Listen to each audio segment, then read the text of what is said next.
I say let's go ahead and get started. That works for me. I am Melanie Durfee. I work for the Utah State Board of Education, and I have been tasked with finding out cool things that teachers are doing throughout the state and hosting webinars. And so I saw Becca present at a Canvas the Canvas Summit.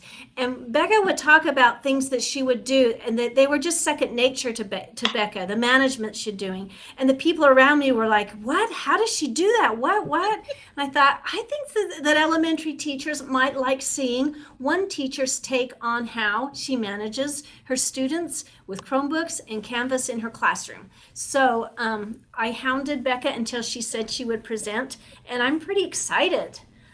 So I'll pass the ball over to Becca. And if there's at one point, Becca, you want me to show the video, I can do that too, or you can show it. Um, Whatever is your choice You at the can time. you can show that I actually haven't had a chance to watch it. It's been a crazy few days. Oh, it's a I, good one. I know the bits that they put on the promo for the district, but I haven't seen it. Oh, So you'll maybe be you should show it. okay. Well, let's talk a little bit about some of the things that you're doing. And then after you talk about it, I'll show what it looks like. Okay. And so I see Joseph Mitchell. Hi, Joseph. Whenever you want to, please feel free to chat and to ask any questions. And I'll try to keep up with the questions so that whenever you ask a question, I will be able to interrupt Becca and ask her. So I'm going to go ahead and turn this over to Becca. Okay. Why? And you should be able to go to File, Oh or yeah. excuse me, Share, and then Share My Screen. Share my screen. Thank you. Yep. I couldn't remember. Woohoo! There we go. All right, so I'm actually just going to kind of give the presentation that I gave for the Canvas Summit. I called it It's Elementary, My Dear, because so often I think Canvas seems to be a big daunting thing for teachers in general to implement. And I was intrigued with, they kept saying you can do it with little kids, you can, and so I'm like, all right, I'll do it. So just so you kind of know where I'm coming from, I'm a fourth year teacher in fourth grade. I taught first for almost 10 years. This is currently my second year teaching Canvas with my students.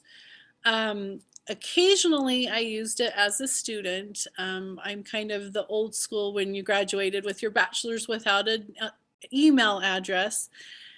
So my experience has been when I went back to get my endorsement for different things. I'm the building technology specialist. Sometimes I get to fix staplers. I'm not sure where that falls under my umbrella of responsibilities.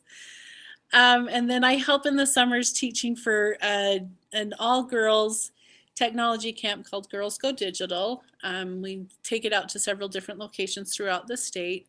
And right now, my favorite thing to teach is math. I think had I known that as while I was doing my undergrad work, I probably would have taken more math courses and actually been a middle school math teacher. So that's kind of just I'm I'm at. So a couple of years ago, we got word that our district was implementing Canvas, and I thought, okay, I'll jump on board because I thought we would get some more devices in our building.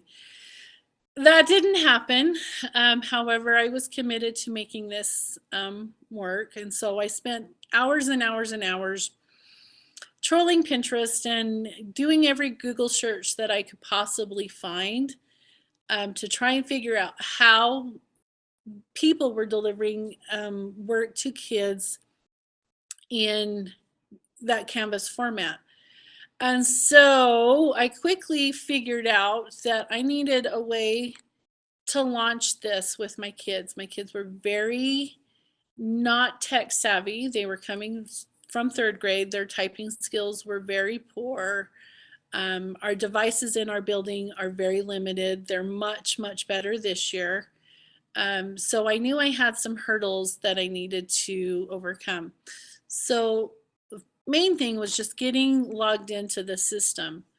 Um, our district assigns the kids a Gmail password, but they use their student number, so it's like 12 numbers long, and then they have a computer generate their password, so it's capitals and lowercases and letters and numbers, and I couldn't memorize it, and so I knew that I needed a way to get them that until they could memorize it. So I decided that I was going to put their stuff in a composition notebook, and it's just on a label on the front cover. And they can reference that until they learn it. They're so good at it now that they don't even look at it. It takes about 2 weeks to get them to where they can log in and be confident. For our little kids, however, our district has purchased in the Clever badges, so each kid is assigned a QR code, and that helps get them logged into the system. So that was kind of my first hurdle. Then I realized that I needed to teach my kids just how to use um, different digital environments. And I knew that because we were a Google Drive and a Google Suite, I guess is what it's called, school, I needed to teach them some tools within that framework. So on Teacher Pay Teachers, I found this Google driver's license by this Mercedes Hutchins. And basically the kids go through and they learn some basic skills, and then at the end they create a driver's license. And it's things like creating a new file and sharing files and changing fonts and sizes of fonts, and just kind of just basic frameworks. We also in our district have a keyboarding program that's teaching them those online literacy skills, just digital, so they can type, to make them be more fluent and can access that better. So that's kind of my launching thought. Then when I got organizing my course, those of you that have spent time trying to put a Canvas course together, I knew that I needed it to be friendly for my kids. So I knew they were good at clicking things and not necessarily good at navigating through assignments. So my course is actually set up. This is our main page. I'll show it in just a second. And it actually is all clickable links. So we click on this language arts button and it takes us to our language arts part of the day. And so it's kind of a drop down tree that way, because I knew if I tasked my kids with trying to find the assignment within the modules that most Canvas courses are found in, we would be lost in trying to find the assignments all day. So here's my course. And I bought the graphics off of Teacher Pay Teachers. I'm not that patient to create them. But it's literally just a clickable link to get where we need to go. I'm going to interrupt you for a second, Becca. This is so awesome. You're talking about this as though it's regular and everybody does this. Um, does anybody have any questions, or would they like any clarifications about some of the things that Becca's talking about?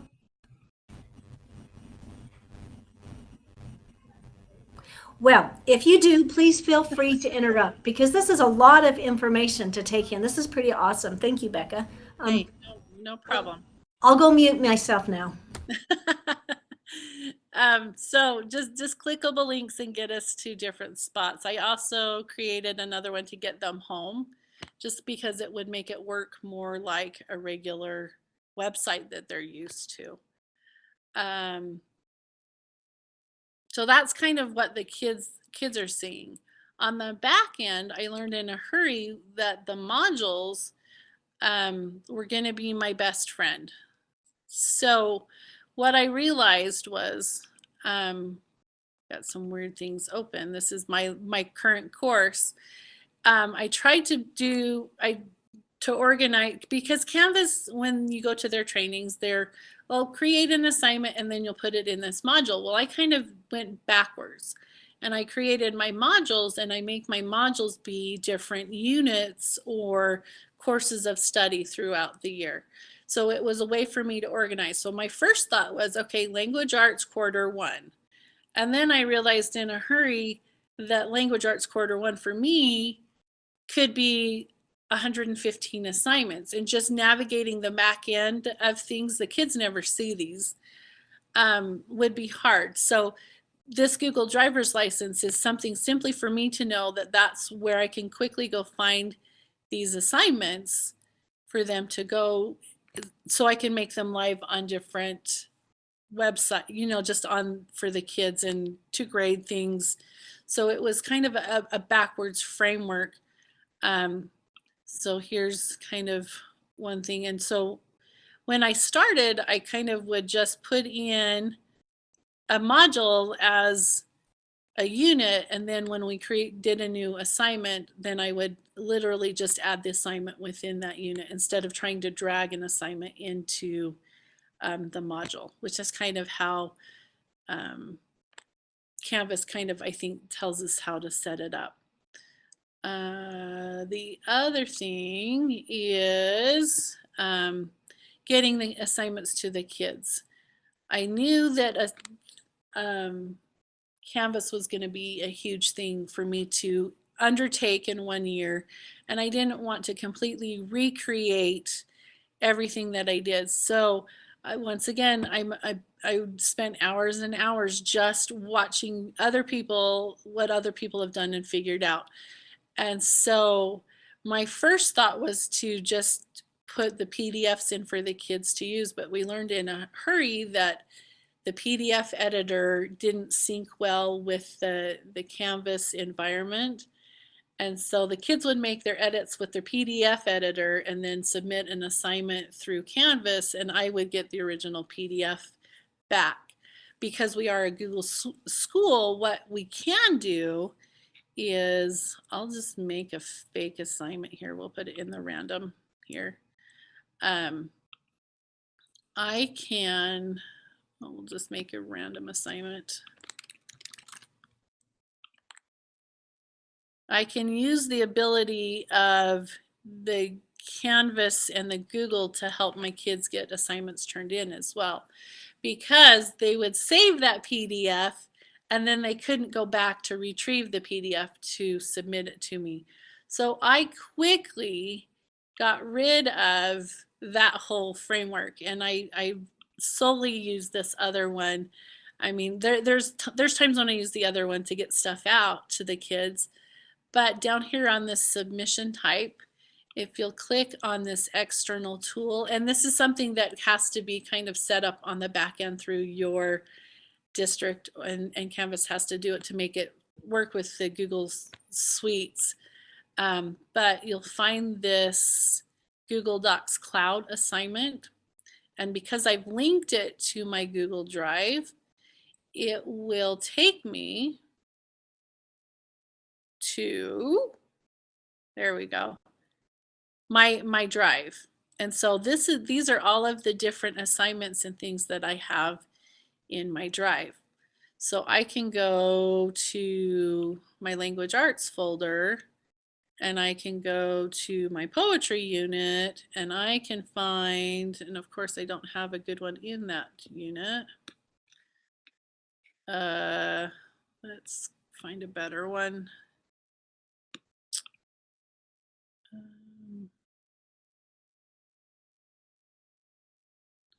We'll go in here. These are all old things that I don't use anymore. So then I can grab this assignment, which is a Google slide presentation. I'll show you how I do that in a minute. And when you click submit, it actually ties that content from my drive to my Google Canvas. And so when the kids get in it, they get a link, and it automatically creates a copy of it for them. And then within Canvas, they just hit submit on Canvas, and I get a copy of their assignment. It's pretty slick. So, and it'll even set it up to where I have the same link here. And because it's my document, it takes me to my, when I click this link, takes me to my drive. And so I've learned that if I start typing on here, it messes it up for the kids and it's my master. So I'll just go make a copy of it and work on it while the kids are working in the back of the room. So all of a sudden, I've no longer been tied to the front of the room. I can be free floating. I've got a wireless mouse and keyboard that I just pack with me wherever I need to kind of plop down for the day, and I can still work with the kids, and the kids have the same thing that I have. So putting this together is a little bit, it seems like it's a little bit tricky, but it really is not. So to do that, we're going to do, and it's a Google slide, which you would think is a presentation thing, but you just open a new presentation, and I'll name this test, and I'll change the page setup to be like a piece of paper.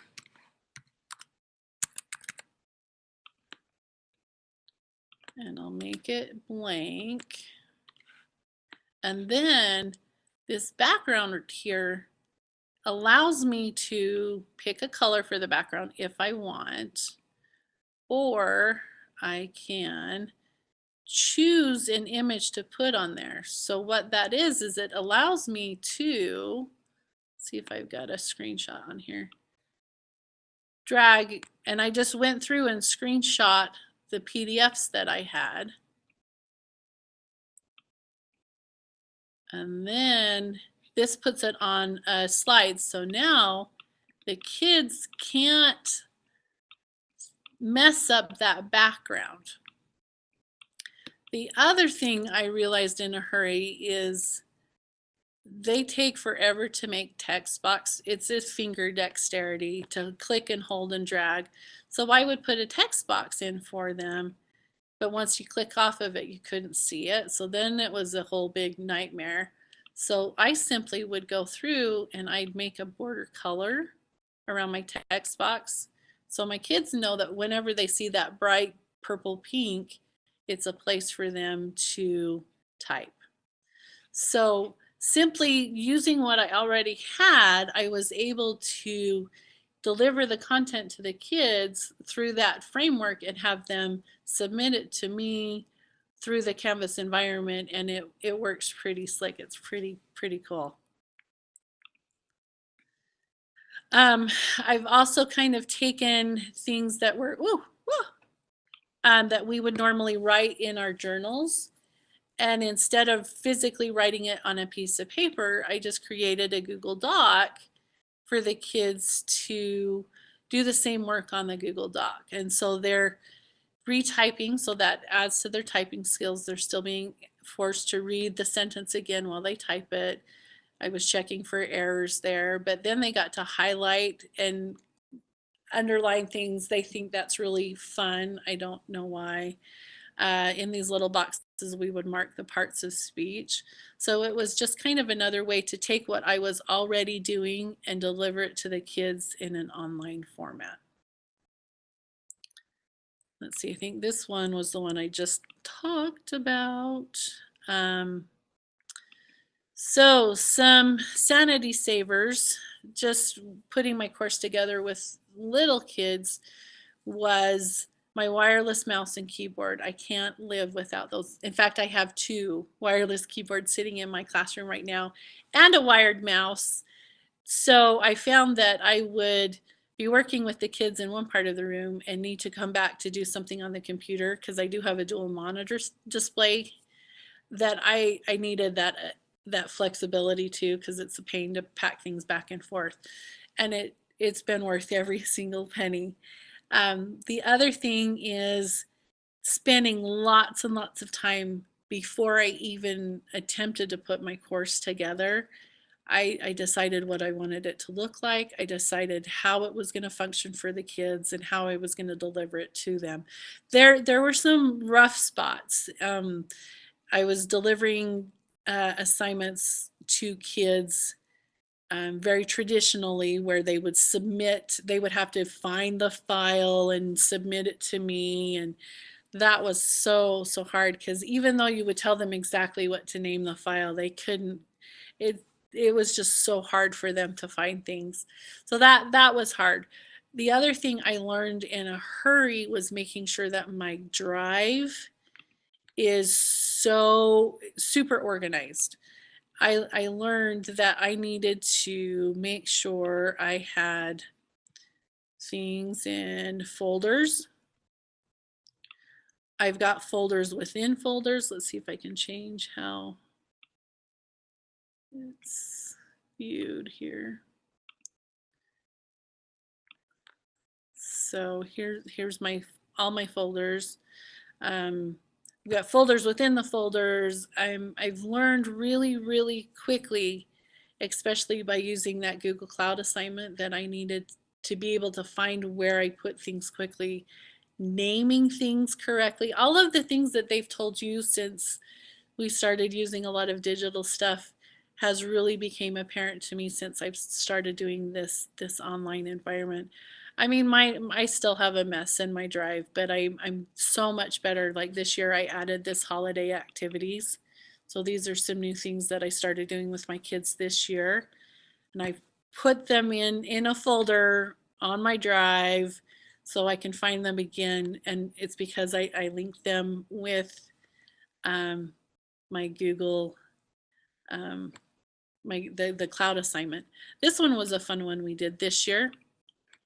It was and once again, I just took screenshots, put them on the Google slide, but it was just a resolution thing. I stole this off of Teacher Pay Teachers. But one thing they got to do was they got to put on one of these. I kind of had to recreate it a little bit, but they inserted a word of the year. Everybody, some people that I talk with, they always come up with a word to focus for their year. And one thing I've been wanting to do this school year for sure is making sure I balance my home and my work life a little better, so I'm not taking home 7 hours worth of work when I only have 1 or 2 at home, and so I can be present with my family at home. And so the kids got to learn how to play and be able to do word art. And it's my first year, I was really pretty wound up about, you're doing the regular font, it's a regular color, so I can read it. And then this year I'm like, you know what, I like to pick my fonts, I like to be able to make it look good for me. And I've decided, you know what, if I can read it and it's legible, it doesn't really matter. The important thing is that they're getting the content, and that's just one more place that I can give them some voice and some choice in what they're doing with their schooling and the things that they're learning. And there's a few that there's one little girl yesterday, she's like, I love the cursive font. I'm like, yeah, you do. Every time we do an assignment, you pick that font. And it's okay. It's okay to let go of that. Um, I haven't found anyone that has sat and spent 45 minutes trying to find a font.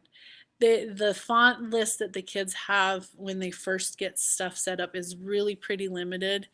I haven't shown them how to find other fonts. It's not hard. It says add more fonts, but honestly, it hasn't been a problem. And if they're spending too much time picking a font, I give them a countdown to from 3, and they have to live with the font they have, and we're finishing the assignment.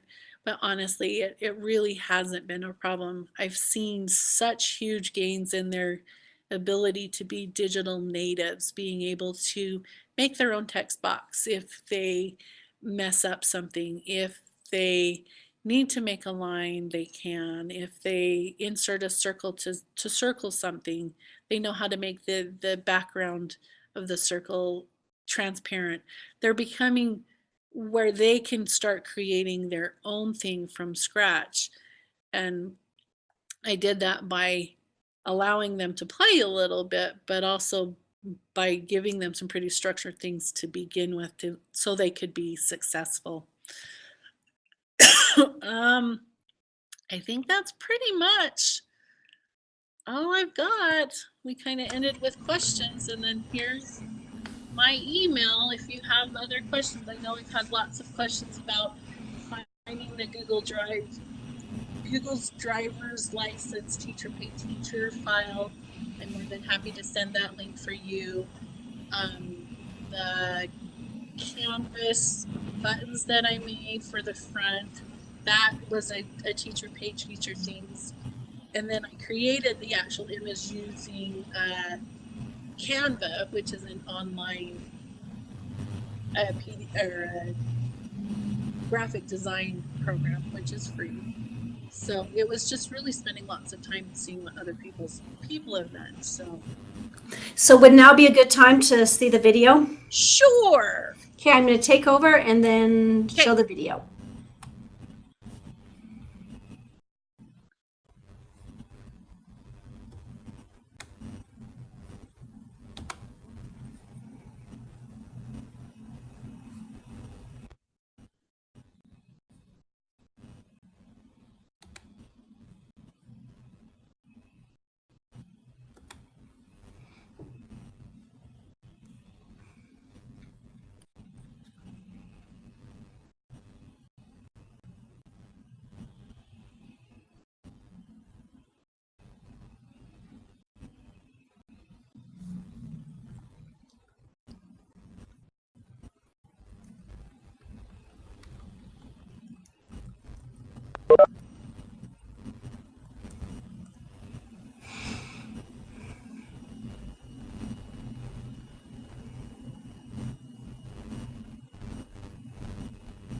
Hey, Becca, I have a quick question for you.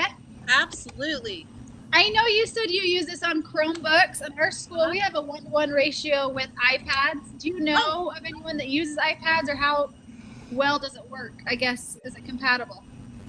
From what I understand, it's actually even cooler, to be honest. There's so much more things you can do, because your kids can, with your iPads, can take pictures of the work that they've physically done in the room and submit that picture to you. I haven't played with Canvas and submitting assignments at all through Canvas, but honestly, I think it would be so cool to try and figure out how to make that work. Is this Brianna who's asking the question? No, it's Tisha. Tisha, one of the things that I've heard is that what operating system do your iPads have? Are they newer or older? I think they're fairly new. I'm not exactly sure, and I'm not in my classroom to look, but I mean, they're all fairly new. Because this came up, I was talking with Justin from UEN about it, and he said if you use the newer iPads and you're using the iPad app, the Canvas app, not just the website, that they work really well. Yeah, I would suggest using the app. Okay, perfect. That was my next question. If I used an app or just the web browser. Thank you. Yeah, That was awesome. I love questions. They're so interactive. It helps. Very different presenting this way than instead of with people. It is, isn't it?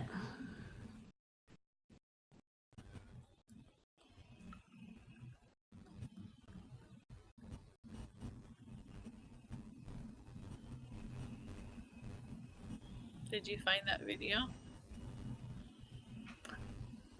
Oh, I thought it was showing. I don't know. Is it showing? Oh, it is. It is. But I guess people who are audio only can't see it.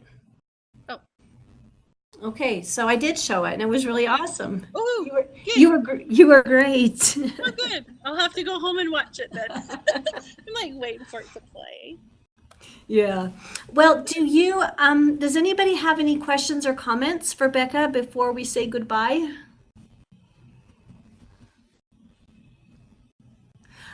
I'll post this recording on YouTube and send everybody a link so you can view it later if you want to refer to it. Thank you very much, everyone, and especially thank you, Becca. It was No it was problem. awesome. Thank We'll you. see you guys. Bye bye. Yeah.